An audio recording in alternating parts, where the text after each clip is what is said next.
Well, good evening, everyone, and thank you all for taking time to attend this evening's live webinar, where we will be answering all your questions about how to build a healthy and effective exercise and movement plan. My name is Alexandra, and I'll be your moderator this evening. Before we jump into things, I have a couple housekeeping questions. First, if you can confirm that you can see and hear us well, by asking you to click on the raise your hand icon, which can be found in your control panel. As well, we are operating from 3 different locations, so if there is a technical issue, please stay with us on the webinar and we will resolve all and any issues quickly. And lastly, we would love for you all to join our conversation. To ask your questions, please type them into the question box that can also be found in the control panel. So again, welcome to everyone who is joining us this evening for part 2 of 5 of our Human Performance Coaching series. For those who don't know, I have been a member of Pascoe Canada's sales department for over 2 years. Quick history about Pascoe is that we are the Canadian subsidiary of Pascoe, headquartered in Gießen, Germany. Pascoe is the 3rd generation family-run manufacturer of natural healthcare products with over 120 years of history. Our products are made in Germany and are carefully harvested by hand from locally sourced natural ingredients. Pascoe's portfolio in Canada includes over 70 products that are herbal, homeopathic, and dietary supplements. Now, without further delay, I'd like to welcome back Coach Gaétan Boutin, a human high performance coach and movement specialist, to lead our conversation and answer all your questions. Thank you so much for joining us this evening, Coach Gaétan. Awesome. Thanks for having me. Can you hear me clearly? Yeah, no, you're perfect. Amazing. All right. So super pumped to be here. I'm trying to turn on my webcam. So your webcam is on. Yeah, you're good. You can see me? Yep. Okay, good. Yep. Okay. So we are super excited to be here once again. Big thanks to Pascoe for bringing me on here, for organizing this, for putting this together. They're a great team. I'm honored to work with them. I've been using Pascoe products for probably about 12 years, I would say now. Time flies, I can't remember time anymore. And they've been amazing products for myself and for all the athletes and the different types of people that I get to coach. So super pumped to be on here. All right, so today we're gonna talk about movement. And this is part 2 of our human performance coaching series. And the first one we did was part 1, which is our building a strong mindset, which was an amazing one. I had so much fun.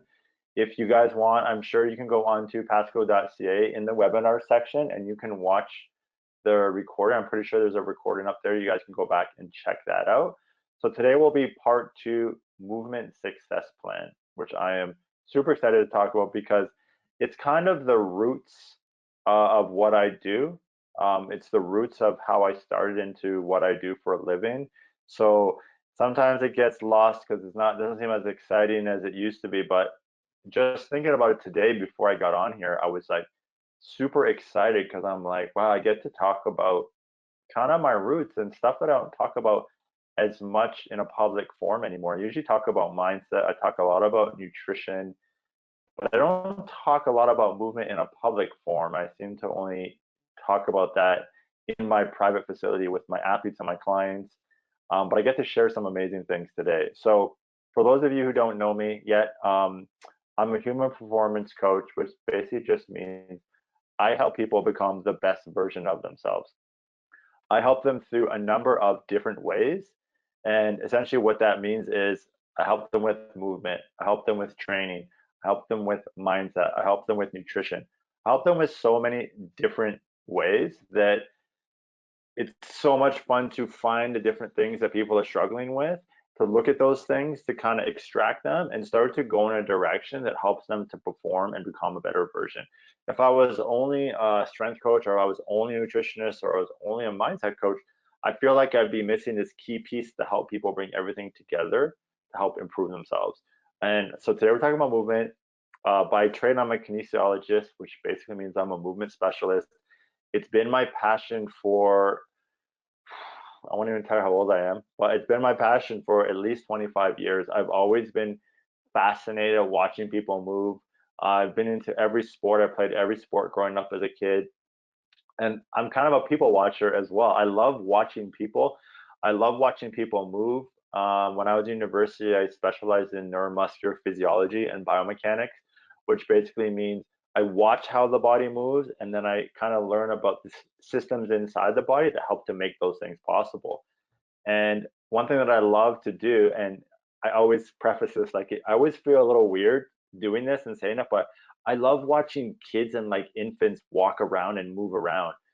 We have neighbors and they have two little kids and they're always kind of hanging around. I'm always talking to the parents like, did you see just the way your son squatted? Do you see the way your daughter walks and moves and runs?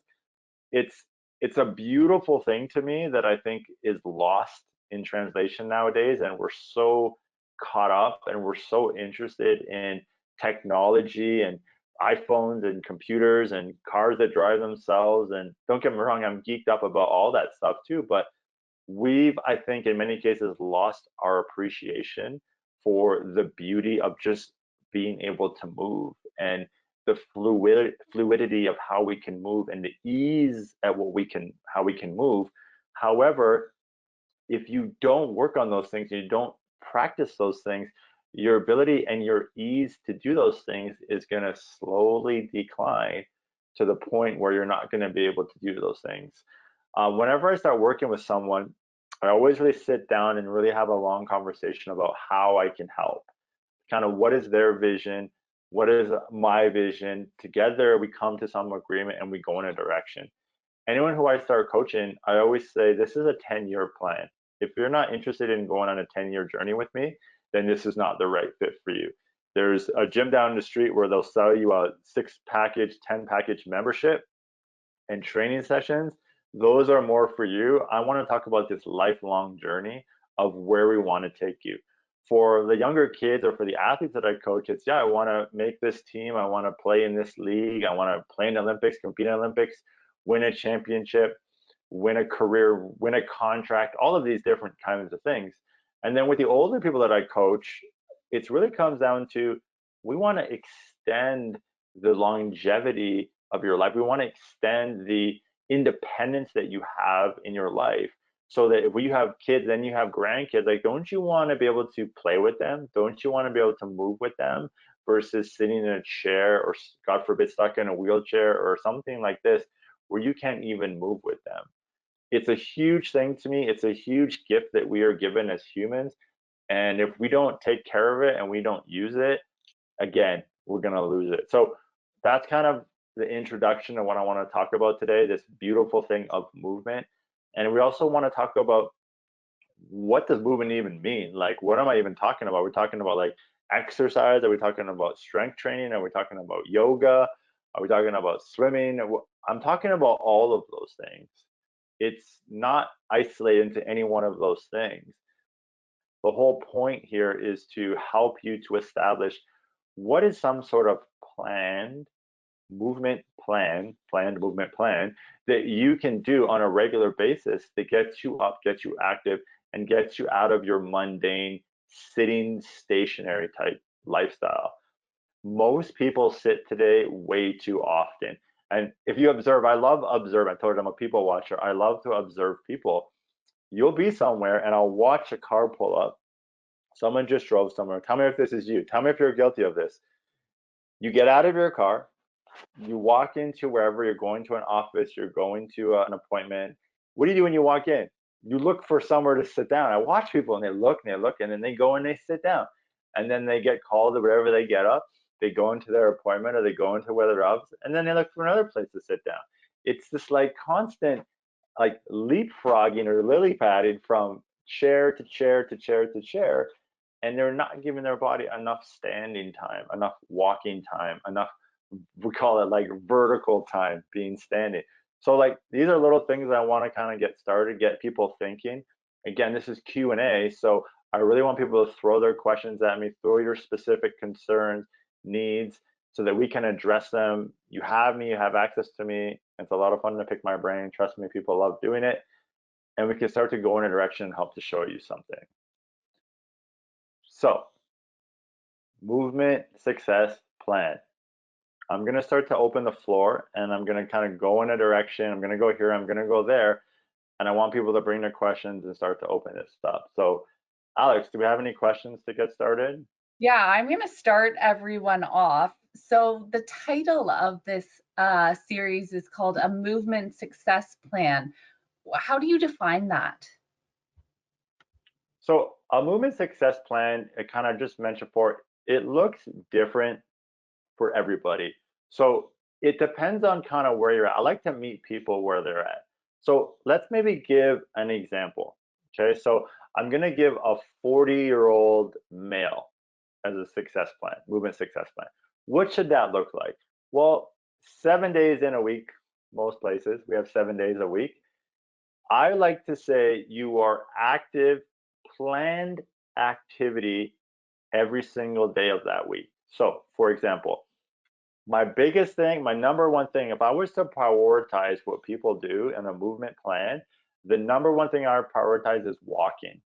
I know it sounds simple, it doesn't sound exciting, but walking is the most underused thing in our human existence nowadays, in my opinion.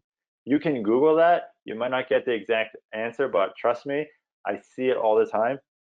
Walking allows us to extend our hips, to stand up.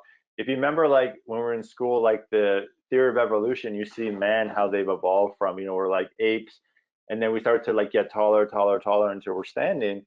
That standing has allowed us to change our nature, and that allows us to express what it is to be human. I know that sounds crazy, but I'm a huge believer in that. So walking is the very first thing that I would prioritize in your movement plan. Now, you only need to walk for about 20 minutes, minimum. Of course, I would love people walk way more than that, but a planned walk, 20 minutes every day. Like for me personally, I get up, first thing I pretty much do is I leave the house and I go for a 20-minute walk. And I walk with intention, or I walk with purpose. It starts to open my body up, starts to open up my hips. I've been sleeping, starts to get my circulation going. That is the foundation. Okay, so if we have that walking, then we start to fill in the gaps based on where you're at. Personally, the next part of a movement success plan is resistance training, which means strength training. I'll use weight training, but when I say weight training, sometimes people get a little nervous, like that's too much. That sounds intense. It's all the same: weight training, resistance training, strength training, all of those things. Because a key indicator of long-term health is muscle mass. There's research out there that says after 30 years old, on average, people can lose anywhere from 3 to 5% of their muscle mass every decade. So essentially, as you get older, you start to lose muscle mass. And I said muscle mass is a key indicator of long-term health.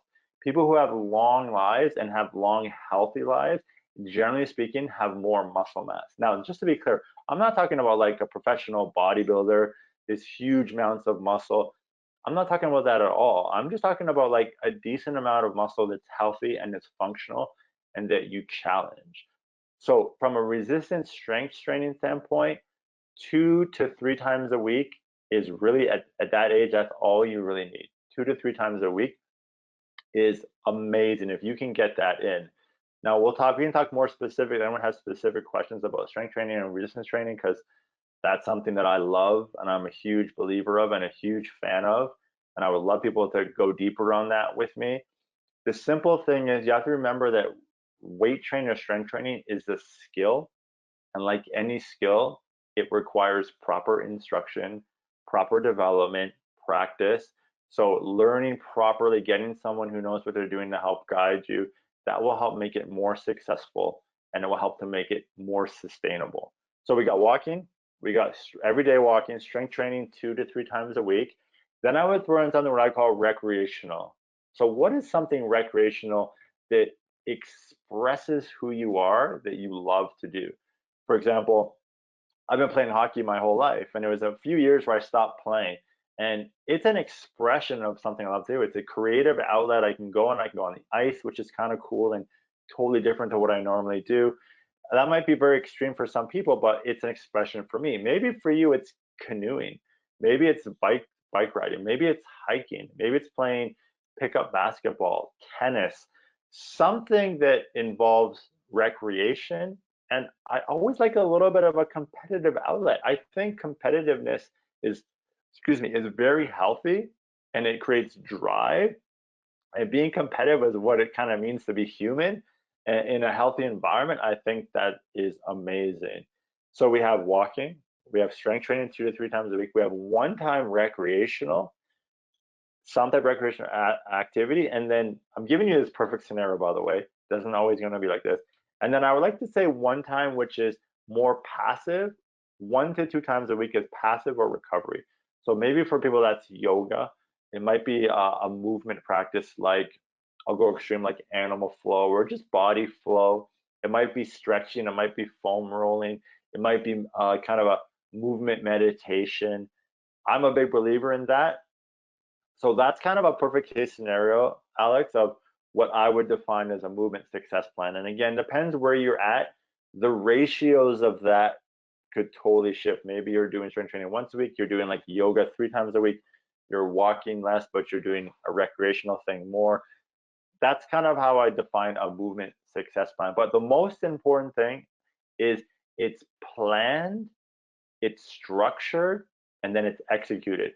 My business partner, Coach BK, he always says, "What's gets scheduled gets done," and I'm a big believer in that. If you just say, "Yeah, tomorrow when if I feel like it this week or tomorrow or the next day, I'll go for a walk or I'll go play tennis or maybe I'll go work out and do some resistance training," forget it. You're not going to get there.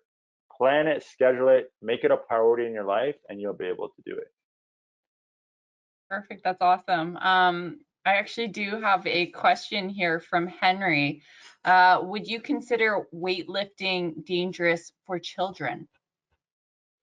Can can we define children maybe, Henry? I don't know if you can get on there. If you can't get on there to answer that quickly, um, Yeah, no, children he's is kind of a loose 10 years term. old. 10 Sorry, years old. 10 years old? Okay, so 10 years old. So let me quickly explain something. There's a difference between what we call chronological age and biological age. Okay, so chronological age is like he's 10 years old, which means he was born on this day, and on this day he's 10 years old, right? But biological age is different kids develop at different rates. So he might be 10 years old, but he has the development of a 14-year-old, which means he's far advanced. Or he might be 10 years old, he only has the development of like a 7 or 8-year-old. So I very, very, very, very, very emphasize that it's super important to assess and to see that and then to decide. So generally speaking, at 10 years old, I am a big believer in resistance training, not necessarily weight training per se. And you'll be like, well, what's the difference? The difference would be classic strength trainer or weight training would be with, let's say, barbells and dumbbells. However, resistance training can be creative. For example, we'll use like medicine balls or bands or objects. I'm a big believer in using those things to develop young kids. I'm not a fan of anything what I call spinal loading. So I would never put a bar on their back or on their shoulders and make them squat or anything that affects their spine. I would never do that. But I would get them carrying heavy things, throwing things, jumping, these types of things. I'm a big believer in for the development of young kids. Yeah, that's perfect. I do have a question here from Cheryl. I often have back pain and my doctor has told me not to do any resistance training. Do you agree with that? That is something I speak about all the time because let me be very clear. When most people have injuries, I'll use injuries as a general thing also to answer this question. When most people have a general injury, they go to their family doctor. And no disrespect to family doctors, but they're not specialists in the muscle system, bones, joints. They're not specializing in that. They're more like nose, sniffles, ears, eyes, heart, throat. Like that's kind of their expertise. You get sickness, you catch something, blah, blah, blah, blah, blah. They specialize in that. But when you're dealing with like back pain, joint pain, muscle pain, they're not specialists in that, and that's okay. So they're going to give you the safest answer, and the safest answer is always do nothing. So my role as a strength coach and as a kinesiologist, we always believe that our goal is do no harm. And that's kind of like the doctor's mentality as well, do no harm. So they're going to direct you away from something that could be potentially dangerous and hope that just by doing nothing, your back pain is going to get better. However, as someone who deals with injuries constantly with people, that is so wrong and so far from the truth, in my opinion, that it's a shame that that's the direction that's being given because there's lack of knowledge. In that case, the doctor, in my opinion, should refer to a specialist to look more closely at what's going on, for example, in this case with the back, and assess it properly, and then start to formulate something to improve that. So, generally speaking, any type of pain that you're experiencing can be, I don't want to say cured because that's not what I'm saying, but can be improved, managed, or dealt with using physical movement, strength training, resistance training, mobility training, I'll say stretching very loosely. Those are the key things that need to happen.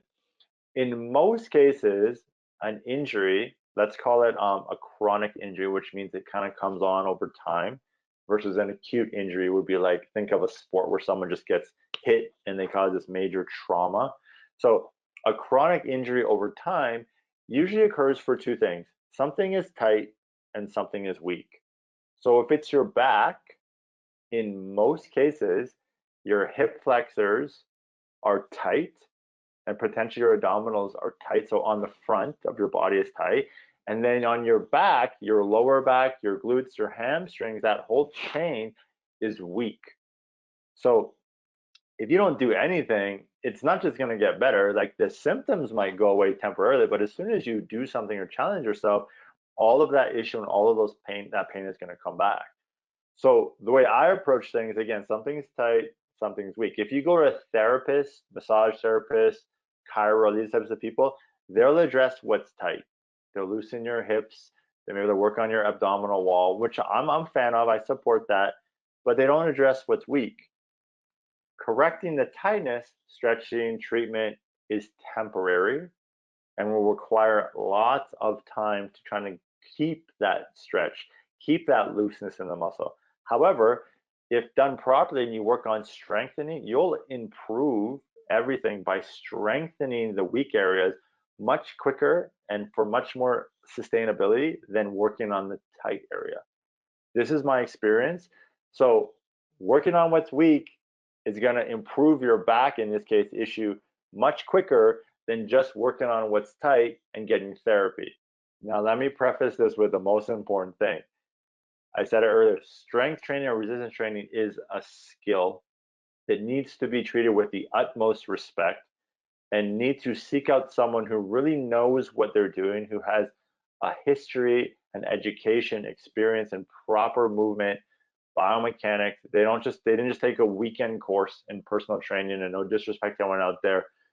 We're talking very specific issues, and they know how the body works, they know how the spine works, they know how to position you safely to improve those things and to correct it. So that's a really long answer, but that's a very important question to me. It's something I deal with all the time because most people shy away from strength training when they have injury or pain, when I think personally you need to go right at it. You just have to go at it at the right angle.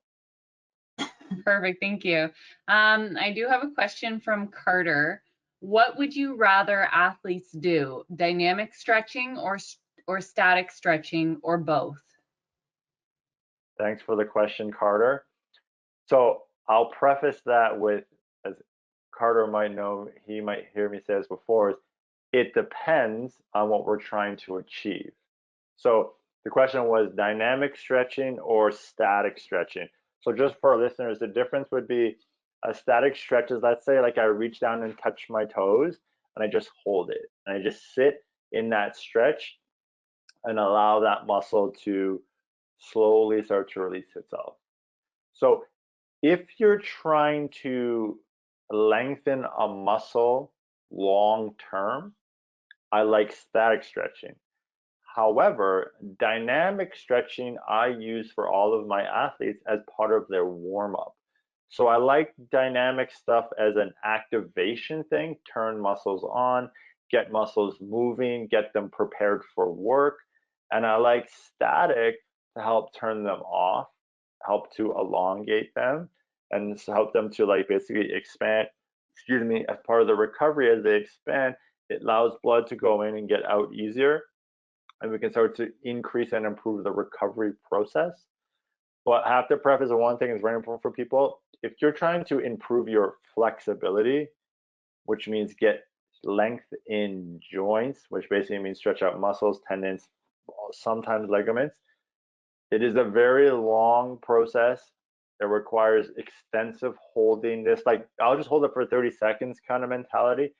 That's beautiful just to feel better in that moment, but that's not going to make any long-term change. You need to work yourself up to 1-2 minute holds in these positions and then repeat those over time with the right amount of recovery between sessions to start to create a benefit. So again, dynamic is great for warm up and static is great for improving tissue length and for recovery. Perfect. I do have a question here from Marlena. If I don't feel sore after a workout, is my workout still effective? This is an awesome question. So the first thing, I love it. I preface everything, right? It's just my nature. It depends on the objective of the workout. So if you're working with a trainer or you have a program, you're doing something, you really need to get super clear on what you're trying to achieve in that session. So I'll give an example. If I have an athlete and they're in their off season and we're trying to build muscle, or I have someone who just came out of surgery. I work with a lot of like older individuals who get like hip replacements, knee replacements, these types of things, and I help kind of rebuild them. If we're trying to build a bit of muscle mass in a situation, we're going to use longer workloads. So for example, we're going to use higher reps potential. We're going to do holds. We're going to increase the time that the muscle is working in a given set. And the result of that is we're going to cause a lot of damage in the muscle, and that's going to help to stimulate it to repair and grow back bigger than it was. You will generally get sore from that. However, if you continue to do that same thing and you don't change the workload, the intensity, the volume, whatever you want to talk about changing, eventually your body will adapt and you won't really get sore. On the flip side, if I have someone like, let's say an athlete, and they're in season and they have a big game like tomorrow night, and I'm training them, I'm going to use a different style of training it's designed to not make them sore. It might be kind of explosive, it might be quick, it might load them a certain way where their muscles aren't like tearing apart. So they'll get a workout, they'll stimulate their nervous system to keep their strength, but they won't necessarily get sore. So to answer the question, it depends on what your goal is, and it depends on if you're constantly increasing your intensity. So soreness can be a good sign, but I don't look to soreness as a determining factor if the workout was a success or not. Otherwise, if you think that way, then you think you need to get sore after every workout, and the chances are you're not actually going to improve. You're just going to get worse because you're not giving your body enough time to recover. I hope that answers that question. No, that was great. Thank you. I do have a question here from Lee. Do you ever recommend any supplements to help with pain experienced from exercise? 100%. I mean, again, we deal with a lot of high performance people, and part of the game is injuries. Part of the game is trauma. When I say the game, I mean like all of it. So whether you're playing a sport, the actual game, if you're just into lifting weights and training and working on your movement practice, there's a good chance that at some point you're going to experience pain. It's part of the process, it's part of the journey. We obviously do everything we can to limit that exposure in our movement plan, but you're going to start to push the limits and you're going to go harder. Sometimes you're going to get some pain, and we deal with that with the right thing. So a couple things so religiously, I use Lymph. So I actually have some right here. That's Lymph cream, and this is the drops. That's the box, but this is my bottle that I've been using actually every day for the last 2 weeks for stuffiness. It actually helps with that as well. So what these do is these help with inflammation. So whether you have an acute issue like trauma, like you got hit somewhere or you fell on your knee or you fell and you got like bruising and you got swelling, it's going to help to clear that. It's a homeopathic that helps to clear basically inflammation naturally. So when there's two ways we deal with inflammation for me. We never ice, never ever put ice, in my opinion, on something that has just happened, a sore thing, because you're stopping the healing process. I like to allow the inflammation to come because it brings all the healing goodness. If you put ice, you stop the healing, which creates scarring, which is a whole nother Q&A session. Don't ice, allow the inflammation to come. If you want to reduce a little bit, you can wrap the area, let the inflammation come, let all that healing stuff come, let it do its thing. And then the next thing you want to do is start natural remedies to start reducing inflammation. Again, lymph is great.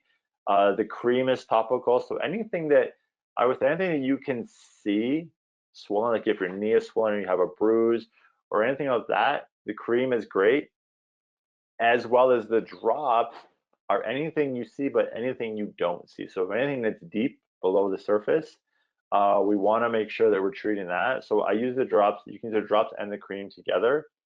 Those are two things that I've been using forever. And you can ask anyone who I coach or any of my athletes, they always have both of these around in their bag, in their sports bag, in their training bag, because you can use them at any given moment. In terms of like joint stuff, if you have a history of joint inflammation, joint pain, Pascoe, which is another great product, which is basically just devil's claw, which is another herb. Taking that ongoing helps to reduce inflammation in the joint specifically. You can use that. It takes a while. You got to use it for at least a month to start feeling that effect. So those are two products that I commonly recommend. Fish oil as well is great for inflammation. Those are some kind of basic things that I always suggest people use if they're having issues. But supplements are supportive. It's part of the process. It's not the answer. And if you dedicate yourself to a movement plan, you're going to get sore. You're going to feel issues. Use these things, keep moving, keep going through it. The best way to treat something is through movement, obviously intelligently and safely. Perfect, thank you.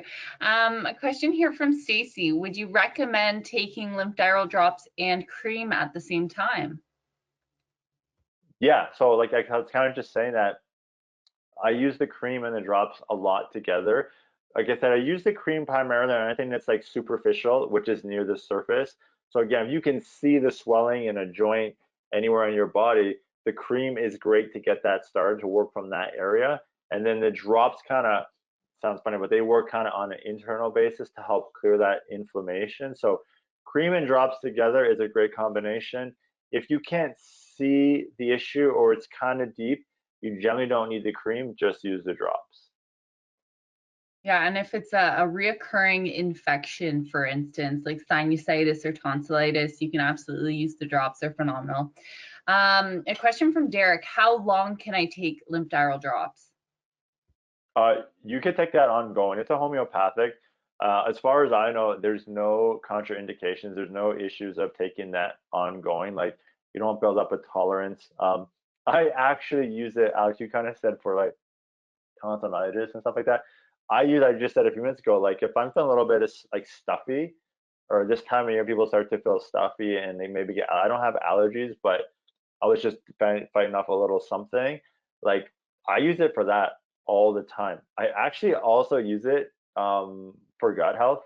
It sounds weird, but for any type of bloating or inflammation that you're experiencing in your gut from eating certain things, I actually use it personally for that. It's not necessarily recommended for that, but I've actually noticed a huge benefit for using it for things that are not specifically recommended for, but it helps with those types of inflammation situations. Great. A question here from Andrew. Would you recommend lymph cream on my child who has sprained and bruised his ankle? I would say always say how old is your child first, but generally speaking, in that case, there's no issue at all. I would 100% recommend that. Funny thing is, I was talking about our neighbors earlier with two little kids. And I'm always watching them and watching them move and playing with them and stuff like that. A couple weeks ago, they were at the cottage, and the little girl got bit like right here by, we're not sure what it was. It was like a mosquito or some sort of bug that bit her, and her whole like bridge of her nose was swollen, and it was so sad because she's like the cutest little girl, and she had this like big kind of swelling on her forehead. And they were up at the cottage, and they came home, and and her mom was telling me, and I was like, oh my god, what have you been using? She said like these over the like things you buy like regular drugstores, and I was like, oh my god, not at all. And I literally went and grabbed this for her, and in 24 hours she started using it, and it was a huge difference. Like her mom was shocked.